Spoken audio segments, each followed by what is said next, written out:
মমতা বন্দ্যোপাধ্যায় নববাংলা থেকে বিশ্ব বাংলা বানিয়ে দিয়েছে। মন কি বাত করে নয়, কাম কি বাত করে। মমতা বন্দ্যোপাধ্যায় কি করেছে মাথায় রাখবেন। মমতাদি পার্ক করেছে, হাইওয়ে করেছে, রাস্তা করেছে, মাঠ করেছে, জল করেছে, আলো করেছে। তাই পশ্চিমবঙ্গের মানুষ বলে দিদি এত বছর যা করেছে ভালো করেছে, ভালো করেছে, ভালো করেছে। সায়নী ঘোষ বলছেন মমতা ব্যানার্জি নববাংলাকে বিশ্ব বাংলা বানিয়েছে, তাই নাকি বাংলার জনগণ বলছে মমতা ব্যানার্জি যা করেছে ভালো করেছে, ভালো করেছে। কতটা ভালো করেছে স্বাস্থ্য, শিক্ষা এবং কর্মসংস্থান দেখলেই বোঝা যায়। কি বলবেন? তো যার জন্যে ভোটের আগে এসে মমতা ব্যানার্জি আবারও 10 প্রতিজ্ঞা মানুষের সামনে তুলে ধরলেন।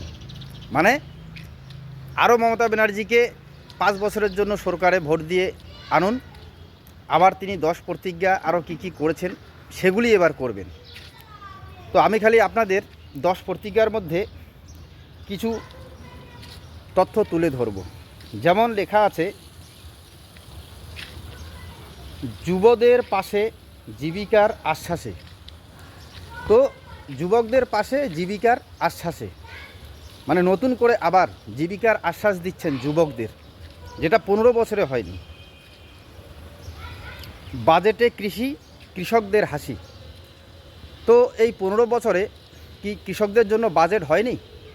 কিন্তু বর্তমান এই মুহূর্তে 2026 এই যে আলুর মরশুম, কৃষকদের মুখে কি হাসি সেটা আমরা সকলেই দেখতে পাচ্ছি। তার মধ্যে হচ্ছে ঘরে ঘরে নল, পরিশ্রুত পানীয় জল। বাহ, 15 বছরে ঘরে ঘরে জল, পরিশ্রুত পানীয় জল হলো না, আরও 5 বছর চাই। কিছু উদাহরণ আর কি। আরেকটা হচ্ছে সুস্বাস্থ্যের অধিকার বাংলার সবার। তো বাংলার সুস্বাস্থ্যের অধিকার বাংলার সবার।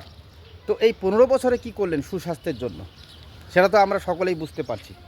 আবার নতুন করে এটারই আশ্বাস দেওয়া হচ্ছে। শিক্ষাই সম্পদ, ভবিষ্যৎ নিরাপদ। বাহ, দারুণ কথা।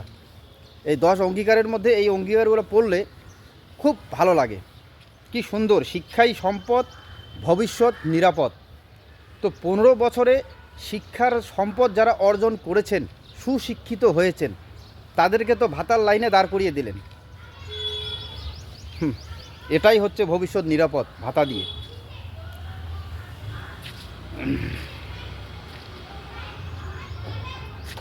আরেকটা হচ্ছে প্রশাসনিক সুবিধায় নতুন দিগন্ত। প্রশাসনিক সুবিধা, তো এটা নিয়ে আমি বলবো যে আমাদের ইয়ের কথা তো মোথাবাড়ির কথা মনে আছে। এবার সবথেকে বড় কথা, এই যে রামনবমী হলো জঙ্গিপুরে, তো সেখানে যাই হোক, কিন্তু একটা ঝামেলা হওয়ার পরে সেখানে দেখা যাচ্ছে যে পুলিশ দাঁড়িয়ে আছে এবং তাদের সামনে থেকে কিছু দুষ্কৃতী বলবো, যারা ইট ভাঙছে এবং সেই ইট দিয়ে মানুষের বাড়িতে ঢিল মারছে। অথচ আপনারা লক্ষ্য করবেন সোশ্যাল মিডিয়ায় ভিডিও ভাইরাল, খবরে দেখাচ্ছে আমাদের প্রশাসনের কর্তারা দাঁড়িয়ে আছেন, তাদের সামনে ঢিল মারছে। তো আবার মানে কি বলবো, বলতে বলতেও ইয়ে হয়ে যায়। প্রশাসনিক সুবিধা, নতুন দিগন্ত। তো এটাই নতুন দিগন্ত, যেখানে দেখা যায় যে পুলিশ দাঁড়িয়ে আছে এবং কিছু দুষ্কৃতী তাদের সামনে ইট ভেঙে মানুষের বাড়িতে ঢিল মারছে। তার মানে আরও 5 বছর দাও, আরও 5 বছর দাও, যাতে নিজেরাই মানুষের বাড়িতে ঢিল মারে। এটাই দিগন্ত নাকি? তো যাই হোক, আপনারাও শুনলেন, অবশ্যই বলবেন। কেন বললাম? কারণ সায়নী ঘোষ তিনি বলছেন যে আমাদের মমতা ব্যানার্জি পশ্চিমবাংলার জন্য কি করেছে, মন কি বাত করে নয়, কাম কি বাত করে। আলো, জল, মাঠ, খেলাধুলা, স্বাস্থ্য, মানে সব কিছু করেছে, যার জন্য নাকি বাংলার মানুষ বলছে দিদি যা করেছে, মমতা ব্যানার্জি যা করেছে, ভালো করেছে, ভালো করেছে, ভালো করেছে। তো কতটা ভালো করেছে, এটাই হচ্ছে প্রশ্ন। বলবেন অবশ্যই কমেন্টে।